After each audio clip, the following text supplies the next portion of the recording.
charitable remainder trust, which is a great option. If you're looking to cash out your crypto and you do want to leave an impact or make an impact, a charitable remainder trust is a great way to go about it. You can't hold crypto in a charitable remainder trust though. So what you would do, ideally, if you wanted the use of those funds to be able to make an impact, is you would actually set up a foundation first or a public charity first, because you have to name the charitable component or where you're going to be making the donations out of the charitable remainder trust at the time that you set it up. If you want the use of the funds and you understand, like, look, I want to make an impact in my community or I have this cause, and you might have a charity that you already want to work with, right? Like, that's great. But if you want much more control, so public charity takes donations from other private foundations and other people, and then they do public good with that. It's a lot more transparent with a public charity versus a private foundation. Private foundation is required to donate a minimum of 5% of the proceeds that it holds each year to public charities and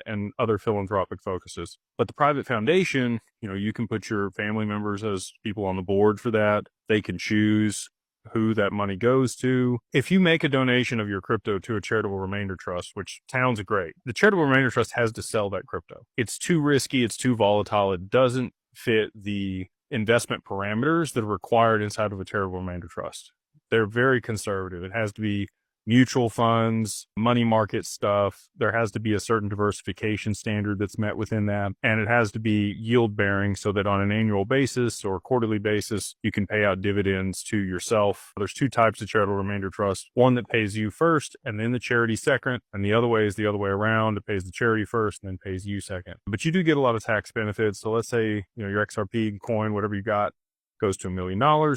You donate it in kind. Don't sell it first because you're going to deal with the taxes first if you do it. Donate it in kind at whatever amount it is to the charitable remainder trust.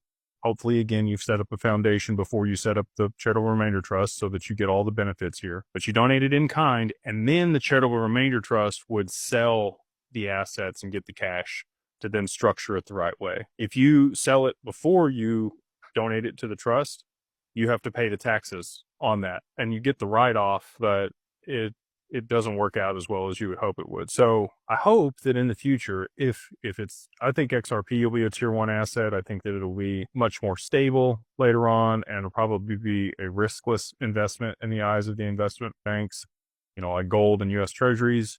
And if that ends up being the case, I'm sure that your charitable remainder trust will be able to hold XRP, maybe even XLM or some of these other ones later on after we have full clarity, they're used and they're a high stable value.